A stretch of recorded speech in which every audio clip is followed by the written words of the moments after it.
Welcome to another episode of Money You Should Ask. I'm your host, Bob Wheeler, and in this episode, we are going to explore, question, examine, converse, dig deep, expose, laugh, and cry about the money beliefs, money blocks, and life challenges of our next guest. Turn up the volume, listen, learn, and laugh. I'd like to thank our sponsor, The Money Nerve, a financial resource that helps you have a healthier relationship with money. Do you feel shame around your past financial decisions? Do you feel alone in your financial struggles? Do you self-sabotage your potential financial successes? Do you keep making the same choices, expecting different results? The Money Nerve has just launched a new online course called The Course to Financial Freedom. To learn more, go to themoneynerve.com/course. The Money Nerve has an offer to all Money You Should Ask listeners for a 25% discount on the course. Use code MYSA, all caps, 25, and start your course to financial freedom now. Again, to our sponsor, The Money Nerve. Thank you. So I'm excited today, because I'm always excited, and I always get yelled at, but I'm excited. I have with me Dr. Gretchen Kubacky, who has 25 years of experience as a healer and a psychotherapist, and she's developed a unique integrative approach to health and healing that incorporates both mind and body, which I think we could call somatic. Yes. Possibly. She's written a couple of books, The PCOS Mood Code and Moving Through Grief, which you can find on Amazon. And hopefully you'll tell us a little bit about those.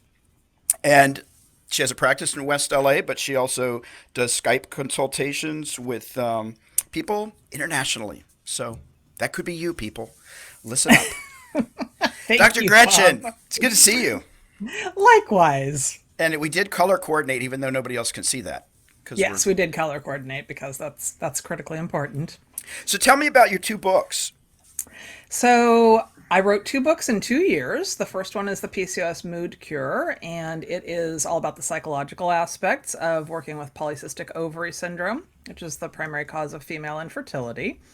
And the other book is called Moving Through Grief, and it's a step-by-step, more of a workbook kind of approach to do-it-yourself grief work and getting through difficult things. So not just when someone has died, but when you have something that you've lost a job or you've lost a relationship or whatever else. So that's a very short, practical, easy book. And then the PCOS one is obviously for a special group of people.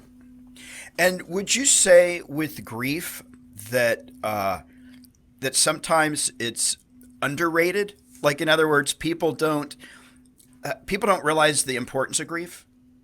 Sometimes it can be like, oh, it's not that big of a deal. I lost my cat.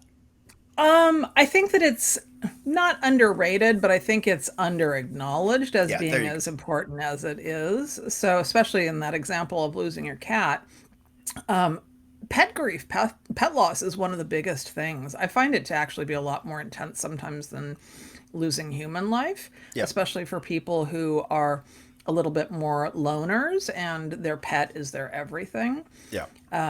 So the rest of it, though, I think we also tend to say, well, get out of your victim stance and, get over it and get on with your life.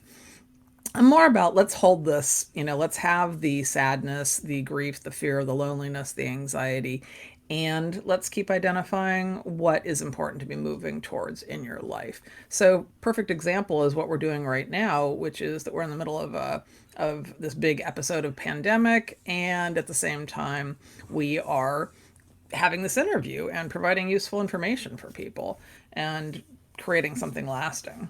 Yeah. And so how are you dealing with that? And how do you deal with, I don't know if there's anxiety, but certainly cash flow has changed, spending habits have changed. Like, how has it personally impacted you? So personally, I'm still seeing most of my clients online through a secure telehealth platform. So it is every bit as confidential as therapy normally would be. It's just that we do it exactly like this. So I use a different system to record things. But we have video sessions, and for some people, I have telephone sessions. And so that's something where, for me, cash flow has maintained relatively steady. It's definitely dropped. But I'm okay because I tend to be a person who is more conservative fiscally anyway. So I was not overwhelmed by this, although, of course, I'm not happy about going from a great place to an adequate place. Right. Right. And do you find as sorry, as I fall off my chair? Frick. So one of the questions that I'm curious about, because I've had this experience with some of my clients who are psychotherapists Mm-hmm. and healers, uh, this thing about this guilt about asking for money for services, Yes. and being able to take somebody through a deep process and then say that'll be $150 or $250. Mm-hmm. And do you find that difficult? And why do you think that is? I think it's really hard for therapists in general because we are altruistically motivated. We are, wired to be the helpers and that we should be the people who step in when things are difficult. And a lot of times when things are difficult, it means that cash flow is down. And so we get pressured a lot to not ask for a lot of money. We get people who are critical and say, well, you're just sitting there talking to somebody and ignoring all of the years of grad school and thousands of unpaid hours and all of those things that go into getting to this point. So I think it's the lack of business skills that most therapists are operating with. For me, I came from a business background prior to becoming a psychologist. So, and I've owned my own business, like a small side business for many years before this and when I was starting in it. So, for me, there's always been this idea of I can't effectively deliver services to people who need them if I also can't keep a roof over my head and feed myself and take vacations to refresh myself and get professional training and, hire you to do my taxes so I don't have to stress out about it. I need money Exactly. for all of those things. So for me, in the very beginning, I think there was a little bit of like that feeling of an imposter syndrome. It's like, wait a minute, they're gonna pay me this much to do what? And you get over it or you don't get over it. But I worked very hard to get over it, and I really would practice doing things like old school, looking in the mirror affirmations of, I am worth charging at the time $175 an hour, trying it on so I could say it confidently. I charge $200 an hour. I charge 225 an hour, that sort of thing. And it's it's a process definitely that I think that people need to do, and I think therapists in general, I think, need to learn a little bit more about business, even though it does sound scary on the surface of it, because it's kind of basic principles once you get going. Yeah, absolutely. And did you have support from your parents, like growing up? Did you have money minded folks that would point things out, or were you kept in the dark? Like, how was it growing up around money? I think I had a fairly unusual situation in that my father died when I was 13. And my mom kind of fell apart after that. And so she actually handed over management of the family checkbook and bill paying process to me when I was 13 years old. Oh, wow. Yeah. That, yeah. So and I was very painfully aware of the fact that we didn't have money. We were waiting for some insurance money to come in. How do you juggle those bills? What sort of food substitutions do you do to make do? We had a lot of potatoes and rice and that sort of thing. But I learned that when my mom got a job pretty quickly, that there was a limited amount of money to go around. And so there was definitely the idea that this has to be carefully balanced and budgeted. I also learned some bad habits from her, which was, my father was more of the spendy one. She was more of the conservative one. But after he died, she decided that it was time to indulge a little bit. So, I think we do definitely get very strong money stories from and through our parents and those experiences. But mine is that you've got to work hard for it and it doesn't matter what you have to do for it. So I did everything from, work at a fast food restaurant across from an equestrian center, shoveling horse poop. Yep. Uh, to being an Avon lady on a bicycle when I was 14 years old to working in an office. And so I've always had this mindset, like if I have a story about it, is you've got to work really hard. And sometimes I've had up to 5 jobs. So I also have a strong belief, though, that I have a lot of capacity, practically speaking, to get through just about anything, and that I do have the emotional resilience to pivot as needed. So again, this example of I had an in-office practice, now I've got an office at home, and I'm doing this. Yeah. And what do you not like to spend money on? Ooh, that's a good question. I don't like spending money on boring practical things like a new air conditioning system or tires for my car or that sort of thing. that, Okay. that is really annoying to me. Yeah. Okay. And where do you indulge? Where do you not I worry about it? Yes. I don't think I worry about money that much, generally speaking. My indulgences are definitely clothes, shoes, jewelry. The side business that I used to have many years ago before I was a psychologist was jewelry design, for example. So that is something that's fun for me. It's a creative outlet and it's play. I'm also, relatively speaking, a foodie person. I don't do a lot of eating out, but when I do, it's not going to be just grabbing some fast food. It's going to be a really nice dinner with a friend. And I pretty much have an unlimited grocery budget. So whatever I feel like playing with is like, I don't even think about it for the most part. Yeah. Do you budget? Sorry. I am so busted. Um, I keep a beautiful spreadsheet on Excel that I have done for, I don't know, 20, 25 years probably. I have all the receipts in, yes, shoe boxes. And I track, in retrospect, I Right. budget sort of mentally loosely. Like I know it's X numbers of dollars for housing, approximately how much I spend on food every month, how much I might spend on clothes, that sort of thing. But in terms of saying, oh, I'm only allowed to spend, $100 on this per week or $20 on the other thing per month, no, not really. I find that Okay. overly restrictive. Yeah, but I think once you have a comfort level, it makes it a little easier not to be so into the nickels and dimes, right? If you're not living check to check. Yes, absolutely. I do like the nickels and dimes. I do my spreadsheet literally down to the penny every Yeah. month, and that's kind of calming and relaxing for me, which I know is also a little bit unusual. Yeah. But I think it is useful to know precisely where it's going. So, for example, in my business, a place that feels like there's a lot of money going out is that I also do some social media things and I have a virtual assistant. I have these posting accounts that are subscription fees, month, so on and so forth. And there's a lot of little stuff like that where you don't see the money directly, but it is going all the time. And so those are the things that you've got to be mindful of and where a budget or having that active engagement with your numbers on a regular basis is really helpful, I think. Do you have any financial regrets? Financial regrets. Yes. I would say that the $400 that I cashed out from my 401k when I was like 23 and got laid off Oh wow. and promptly went and spent on shoes.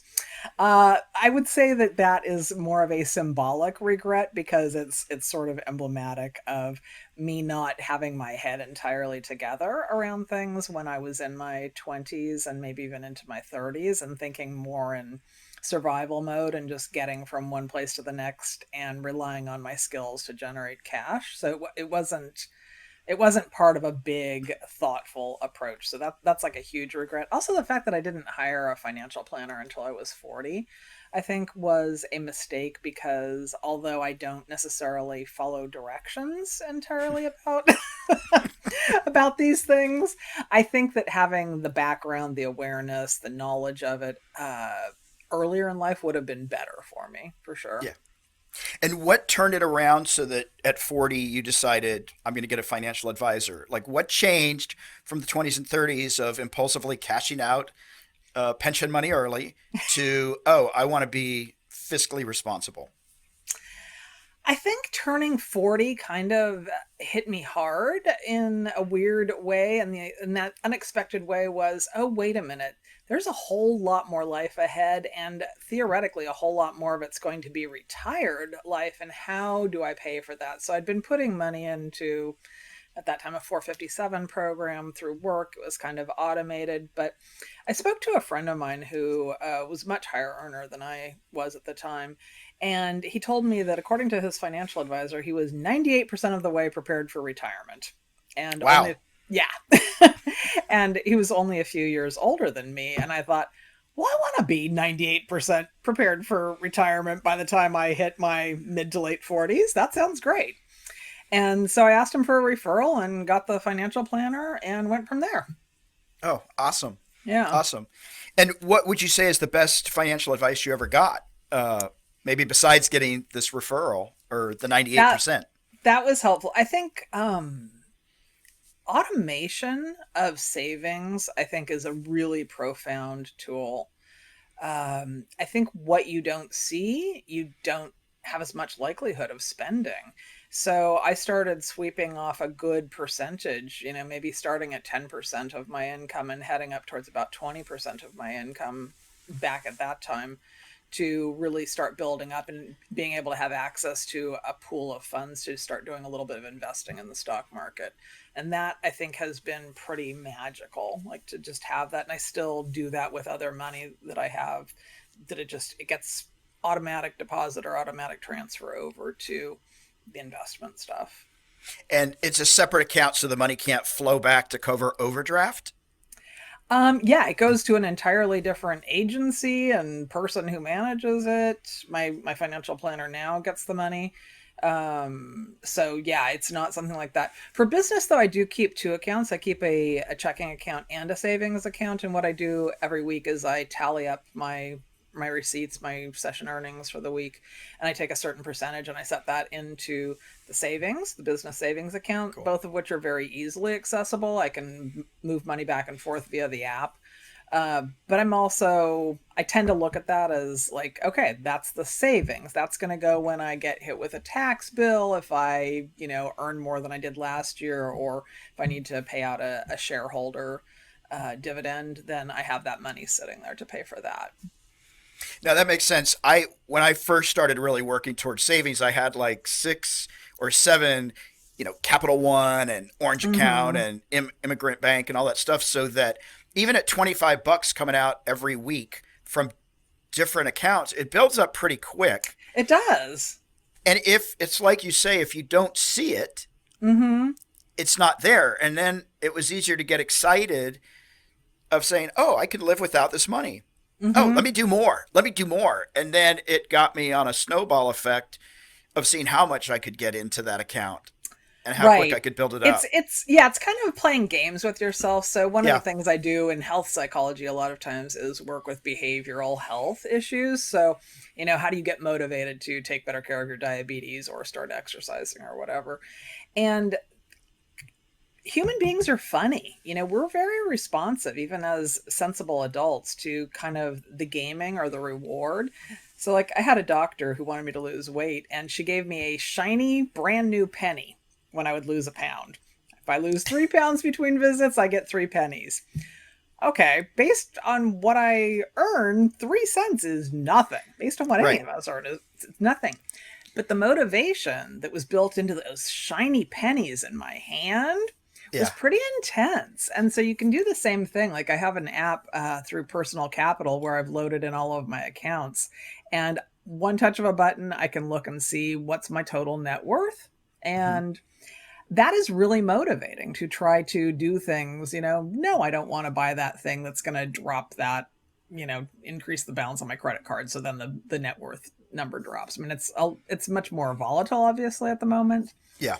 But it's fun and it's engaging and it keeps the money real, even though it's out of touch because I would have to do something pretty inconvenient for all of those things Yeah. to get my hands on them at this moment. So, Well, so talking about pennies, if you're walking mhm. down the street and you see a penny, shiny or not, will you pick it up? Yes, absolutely, except for now. Okay, maybe not right now, but and why will you pick it up? I think it's a kid thing. I will see the penny and I'll say to myself, see a penny, pick it up all the day, have good luck. Okay, And then that's I put cool. it in my pocket or my purse. Ah, And that's cool. it sort of makes me happy. And, I don't know. I think there's good energy that goes along with that. It sort of sets me up in a mindset of there's abundance in the universe. Yeah, absolutely. Yeah, I'm all about picking up pennies and nickels and Oh, quarters and $5 bills absolutely. because they're down there. You So know what? If they're down there, like it's all spendable, and no, it's not going to radically change my lifestyle to pick up a penny, but I do think it is more of that. It makes me happy, and it reminds me of being a kid. You know, when a penny actually did matter because you could buy candy with it, right? you could. You could.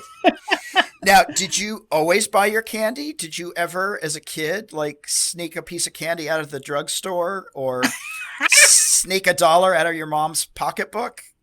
I never took money from my mom. I was always really industrious. Like I was the one who was running around asking the neighbors for their empty soda bottles so I could take them back and, get the 2.5 cents or whatever it was at the time. Um, I stole a packet of note cards out of like a five and dime kind of store one time and got marched back there to apologize and beg forgiveness for my sins. So How was that? completely humiliating and one of the absolute worst experiences of my entire life to that point, for sure. And what did you take from it? Like, Um, what did you learn? What did you cultivate at that age? being more aware because it was actually something it was like something cool little note cardy things, but part of the name of them was free. And I had confused. I thought it meant like that the cards were free. So I took them. Like I don't recall feeling sneaky about it. Right. But I didn't understand that it was, something free, and that I had to pay for it, even though it had the word free on it. So Right. it was something where it really made me cautious when somebody uses the word free, for sure. Right. Yeah. Be careful of read all the fine print. Yeah, yeah. No, Yeah. I want to say I was maybe like 5 or 6 when I did that. Hmm. And it was like, oh, harsh lesson. Ouch. Yeah. Mm-hmm. And when did you realize like money had value? Like obviously you started collecting bottles early, but was there a moment where you said, "Wow, if I have a lot of this, I could do some stuff." Hmm. Probably Probably that started connecting in when I was maybe 10 or 11, 12, somewhere in there, probably 10 or 11, Yeah. when I started babysitting and Ah, would get money that was meaningful. So I think at the time my allowance was something like $1.25 a week. okay. And I could make, $5 or $7 or $11 or something like that from a night of babysitting or an Wow. afternoon of babysitting, which was a lot of money. And I remember going with my friend we went to the premiere of Grease and went to Tower Records, and I was able to buy the double album Wow. from Grease with my money. And Oh that my was when I goodness. thought, okay, this is cool. I can get the stuff I want if I have money. That's cool. Now, did you buy an album, or at that time, I think you might have been able to buy what's that? What's those? Oh, An the eight tracks. eight track. I think those were out about that time. They were, and I have the album. I've only ever purchased 2 albums in my life. One was Saturday Night Fever and one was Grease. Uh oh. So John Travolta thing going on here. Apparently. Apparently. But And yeah. that's funny. Um, Mm. see, it's. I never wanted to buy the 8 tracks. I never wanted to buy records or cassettes because I felt like every time I'd get something, they would change the technology. Uh-huh. And so my frugal part was like, no, no, no, I'm going to wait till they come up with one technology that never changes, and then I'll buy everything. And so, because now I look back, I'm annoyed. I have cassettes, can't use them. Mm-hmm. I've got records, can't use them. I don't have any 8 tracks. I never. 8 tracks were not very stable technology. I don't think there's a lot of them around. They're not. And even, and then, you buy the CDs and now it's all digital, so you don't even get Right. those anymore. Um, yeah, I'm about saving my pennies. So, but technology keeps advancing. It does. So that's actually an interesting thing because I'm looking at, I should get rid of all of these CDs. They're, all available electronically, but a lot of people have a huge passion around that. They've collected many, I don't know if you remember laser discs. Yes. There used to be a huge store on Ventura Boulevard in the Valley that sold nothing but laser discs, and that's a business that just completely died. It Yeah. was not able to adapt, or something better technology wise came along. Yeah. And I just wish they would all agree on one technology. It would just make life easier. That would be so much easier and so nice. I actually have, I think, 4 different headset pieces going on for my Apple equipment right now because they're varying ages and configurations and need this and that adapter. And I'm sitting here going, this is really stupid. Yeah. Yeah. I always get upset with a new phone because then now my headset doesn't work. Right. New adapter. Mm-hmm. Yeah. I'm stuck in the past a little I'm, bit. I'm with you. I've still got the CDs going in my car. All right. And what money beliefs do you have now that you still have from childhood? Like some things may have changed, but are there Mm-hmm. certain things that even as a kid you remember, like you pick up the penny? Mm-hmm. But is there anything else where there's an underlying theme of I must behave this way with money that came from childhood? I think there's probably a lot of underlying themes that come from childhood when it comes to money. I think probably the first one that comes to mind is that you have to work hard to Yeah. get it, and be very industrious and be willing to do whatever it takes.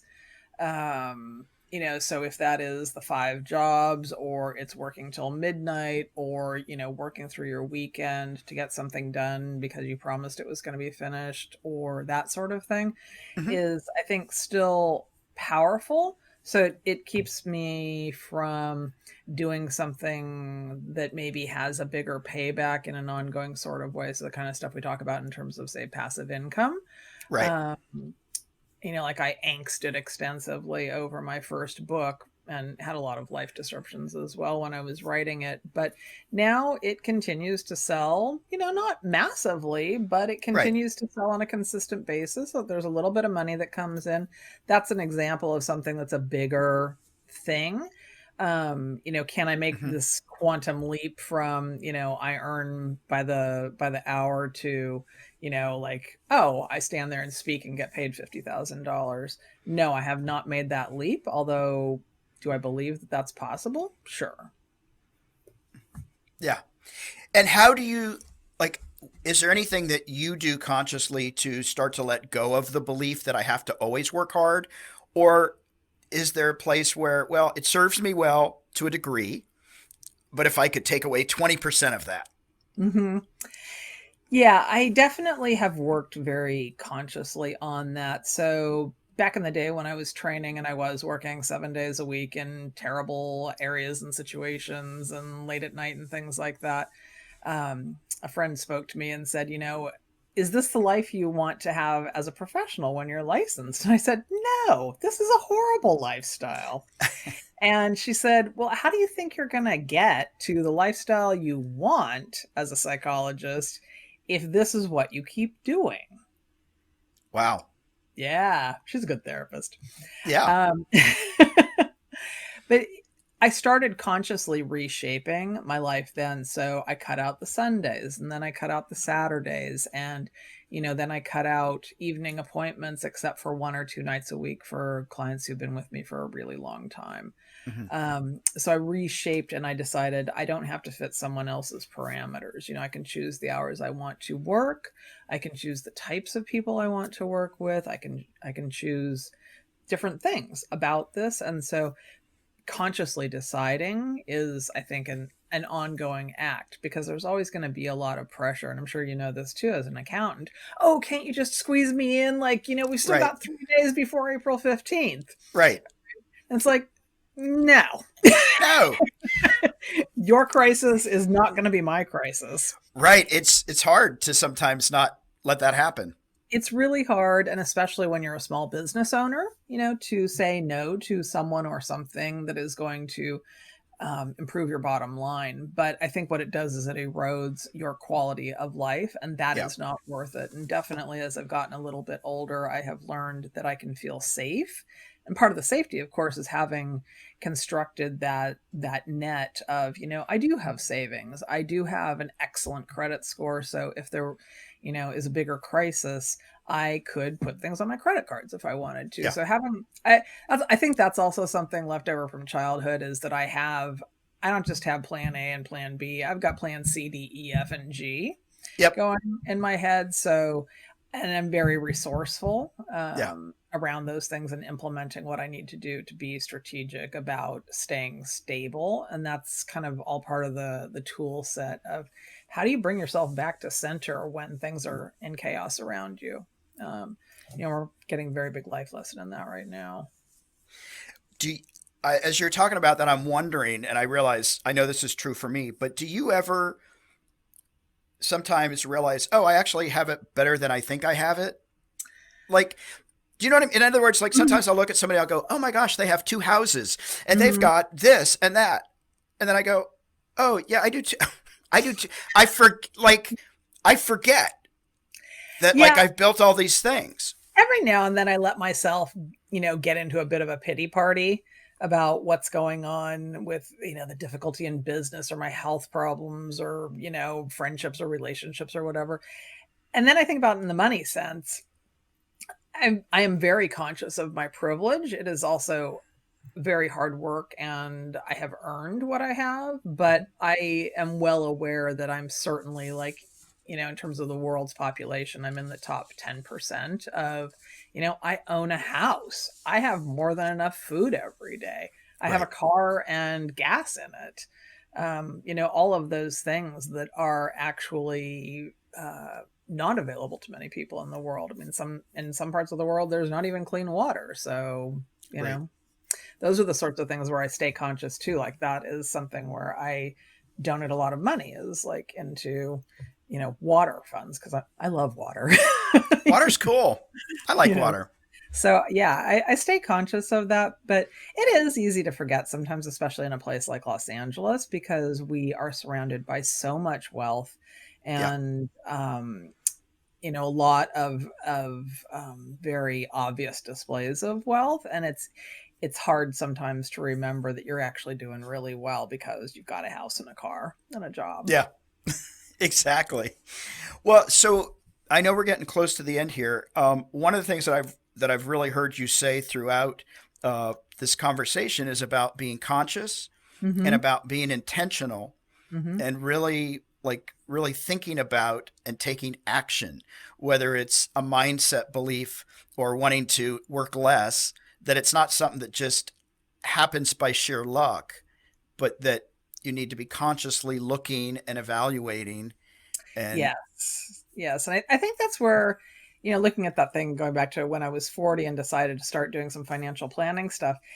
I think a lot of times what happens is people are just sort of head in the sand about these things. I happen to be very comfortable with numbers and love numbers and money and tracking and those sorts of things.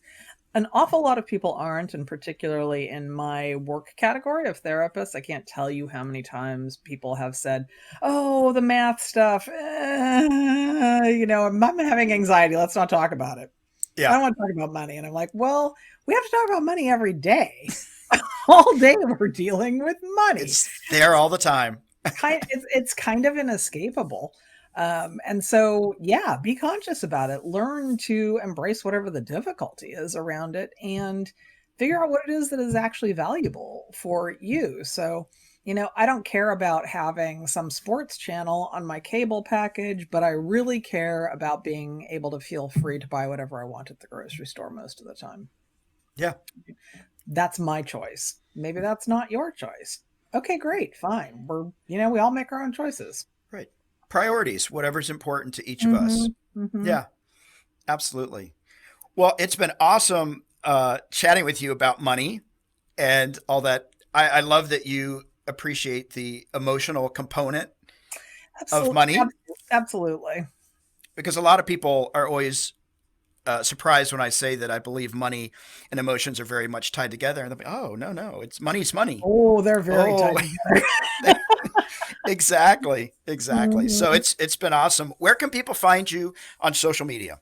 They can find me all over the place. Ask Dr. Gretchen with ASKDR Gretchen is my handle on Twitter when I go there.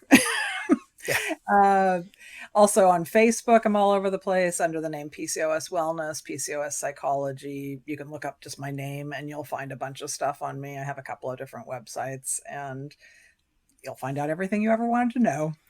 Well, there it is. Check out Dr. Gretchen and check out her books on Amazon.com.